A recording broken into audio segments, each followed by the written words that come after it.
Lihat deh, nonton bioskop beli 1 tiket dapat 2. Wih, gila. Itu promo tuh sumbangan, Cok. Murah banget. Tapi lu bisa bayar nggak? Tuh, promonya bilangnya harus ada kartu BNI. Hah? Kartu BNI? Iya, kartu debit atau enggak kartu kredit dari Bank BNI. Ada nggak? Ah, boro-boro punya kartu. Ah, gua aja nggak pernah nabung ke bank. Nanti tiba-tiba masukin duit, hilang duitnya. Scam ini mas, scam. Gimana sih lu? Lu ketinggalan zaman banget tau nggak sih? Padahal justru kalau di bank lebih enak lu, duit lu satu tempat, nggak berserakan. Emang apa sih bedanya kartu kredit sama kartu debit? Jadi kalau kartu debit itu langsung dipotong dari rekening lu. Tapi kalau kartu kredit itu lu pinjem ke bank. Nah, terus pas hari jatuh tempo, lu harus bayar ke banknya yang lu pakai selama lu pakai kartu kredit itu. Terus emang kalau bayarnya telat kenapa? Kalau bayarnya telat, lu ntar jadi kredit skor lu turun. Kredit skor lu turun, lu pinjem dari banknya itu bisa lebih dikit. Oh begitu. Ah, tapi nggak percaya lah ginian lah. Ini mah scam tahu. Lah, tapi kan lebih praktis, enak. Lu nggak usah bawa cash nih. Terus semuanya tinggal gampang. Lu kalau mau bayarnya tinggal tap gitu doang. Gampang loh. Ah, udahlah kalau gitu nggak usah lah. Beneran lu? Enggak, males. Ya udah jadi.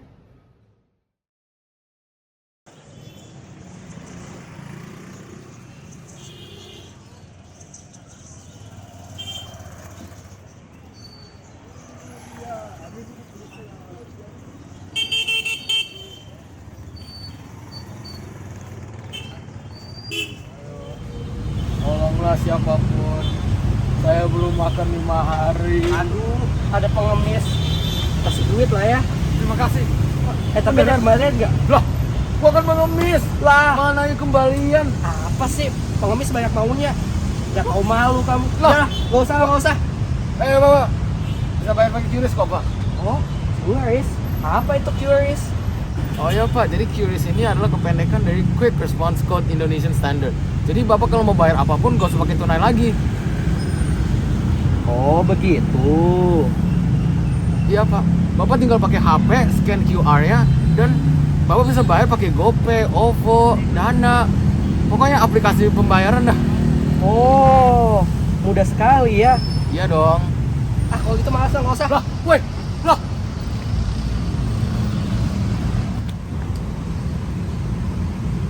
Halo, ya. Ya, saya mau minta pembunuhan.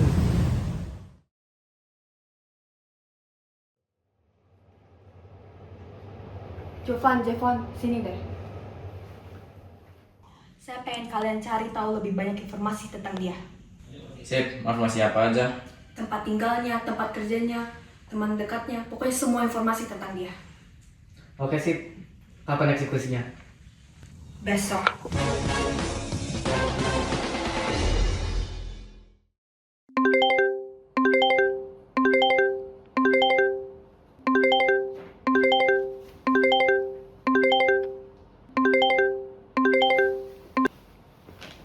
Halo Cat. Oh, boleh. Ngapain? Oh, boleh lah.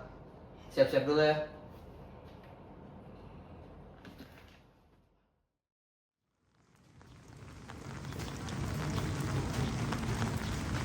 Dari tadi kagak dapet gojek. Kalau hujan susah dapet ojol. Wah!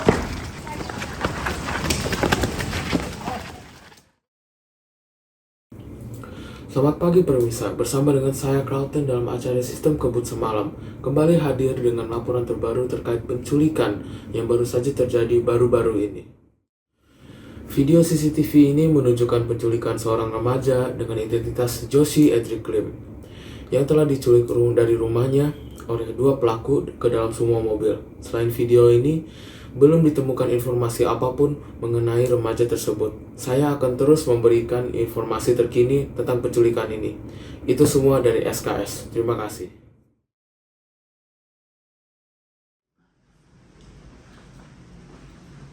Hilang juga nih kemarin.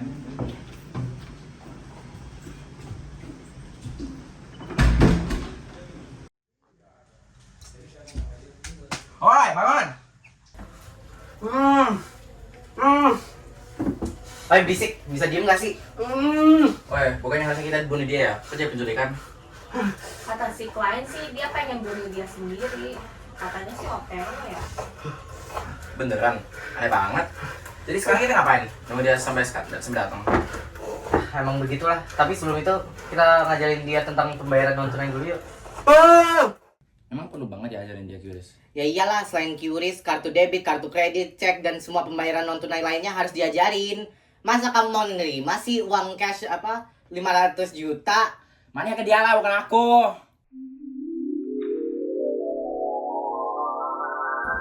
Nah, pembayaran non tunai itu ada banyak bentuknya. Kita mulai dari yang berbasis kertas terlebih dahulu ya. Pertama, ada cek. Cek itu adalah instrumen yang digunakan oleh nasabah nih untuk memerintahkan bank menarik sejumlah dana atas nama mereka atau atas nama orang yang mereka tunjuk. Nah, cek itu terbagi menjadi 3 jenis. Ada cek atas nama, ada cek atas unjuk, dan juga ada cek atas silang yang terbagi menjadi 2, umum dan khusus. Nah, cek atas nama adalah cek yang mencantumkan nama dengan jelas. Jadi, si bank ini hanya akan melakukan proses pembayaran kepada nama yang tercantum dalam cek tersebut. Nah, hal ini sangat berbeda dengan cek unjuk, di mana pada cek unjuk, mereka tidak mencantumkan nama. Jadinya siapapun yang membawa cek tersebut akan dibayar oleh bank. Nah, yang terakhir ada cek silang. Untuk cek silang sendiri, dia dibatasi nih, siapa yang bisa menerima uang cek tersebut dengan menyilang cek. Nah, selain cek, ada yang namanya bilet giro nih. Tapi berbeda nih dengan cek, karena bilet giro itu ada surat perintah dari nasabah kepada bank untuk memindahkan dananya dari rekeningnya ke rekening yang dia sebut. Nah, selain cek dan bilet giro, ada namanya nota kredit dan juga nota debit. Kalau nota kredit, dia itu digunakan untuk mengirimkan atau memindahkan dana non-tunai dari nasabah bank atau bank lain melalui proses clearing. Kalau nota debit, dia adalah dokumen yang diterbitkan untuk menagih pembayaran kepada nasabah bank atau bank lain melalui proses clearing.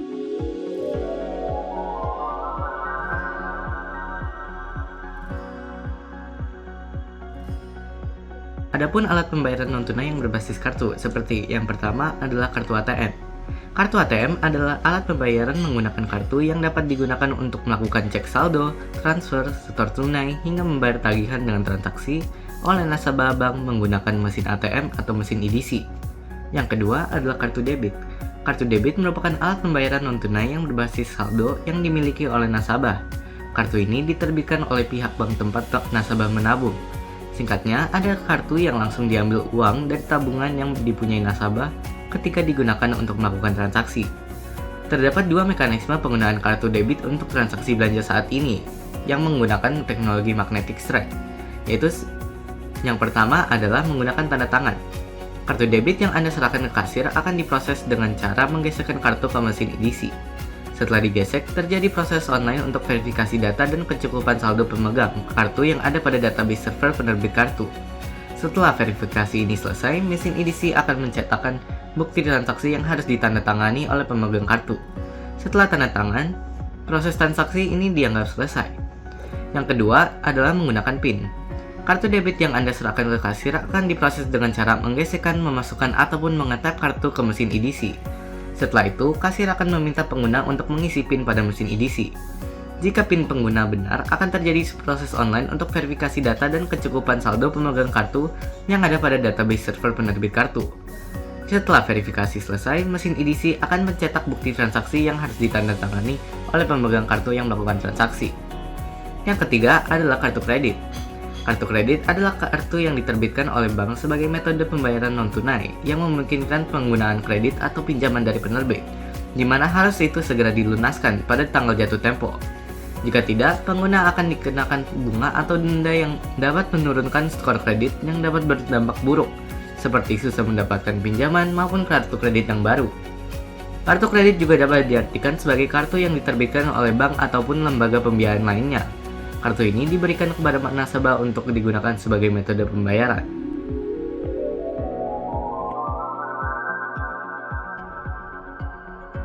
Alat pembayaran non-tunai juga bisa berbasis elektronik, seperti e-money, e-wallet, QRIS, dan virtual account. Yang pertama adalah e-money, yaitu alat pembayaran non-tunai yang dapat digunakan untuk melakukan transaksi pembayaran, tetapi berdasarkan nilai uang yang sudah dinyetor terlebih dahulu. E-money ini dapat berupa kartu, seperti kartu yang digunakan untuk membayar e-tol, tiket, dan parkir. Dibandingkan dengan kartu debit atau kredit, di mana mereka harus dimasukin ke dalam mesin ETC, dengan e-money bisa dipencet aja lalu sudah dibayarkan. Menurut Bank Indonesia, e-money harus memenuhi 3 kriteria unsur. Yang pertama adalah nilai saldonya itu disimpan dalam server atau chip. Yang kedua adalah saldonya tidak termasuk simpanan atau tabungan, jadi tidak dapat bunga. Dan yang ketiga adalah saldonya harus sesuai dengan uang yang diberikan kepada penerbitnya dahulu. Yang kedua adalah e-wallet. Itu pengganti dompet fisik di smartphone. Jadi dalam smartphone sudah ada e-money-nya, kartu debit, dan kredit, dan lain-lain. Yang ketiga adalah QRIS, yaitu singkatan dari Quick Response Code Indonesian Standard. Cara kerjanya itu adalah dengan QRIS, hanya perlu memindai kode untuk setiap merchant yang ingin dilakukan transaksi pembayaran dengan aplikasi yang sesuai, seperti GoPay dan OVO, dan pembayarannya sudah dilakukan dari situ. Alat pembayaran yang keempat adalah mobile banking, di mana pengguna itu menggunakan suatu aplikasi di smartphone yang disediakan oleh bank masing-masing. Jadi mobile banking fungsinya itu mirip dengan kartu ATM, di mana pengguna bisa cek saldo, transfer, mutasi, dan juga bayar tiket. Yang kelima adalah internet banking, di mana sungguh mirip dengan mobile banking, tetapi daripada menggunakan aplikasi di smartphone, menggunakan browser. Jadi pengguna dapat melakukan hal-hal lain sambil melakukan transaksi keuangan. Lalu yang terakhir adalah virtual account, di mana dibuat suatu akun khusus untuk setiap orang yang memakainya. Dan akun ini itu biasanya perpaduan angka-angka. Jadi pengguna itu memastikan jumlah nominal yang dikirim dalam suatu transfer dan juga penujuan transfernya itu sudah benar.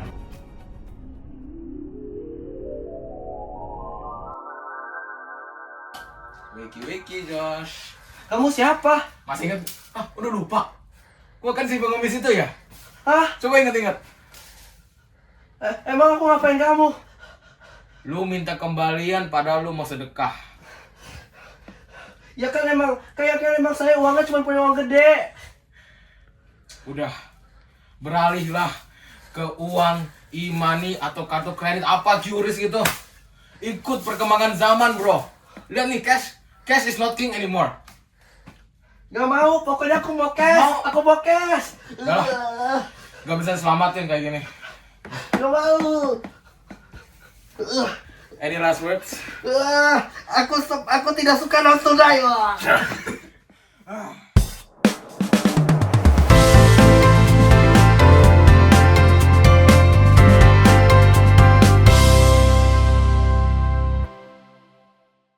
Gak usah ikatnya bagus, seperti movie gitu, movie.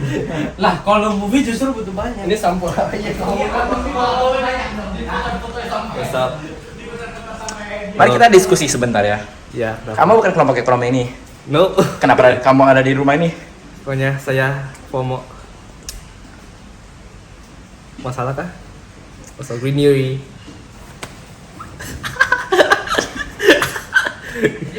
Enggak, di dalam kartu itu ada chip, itu bohong. Nanti kita dilacak sama pemerintah, diculik.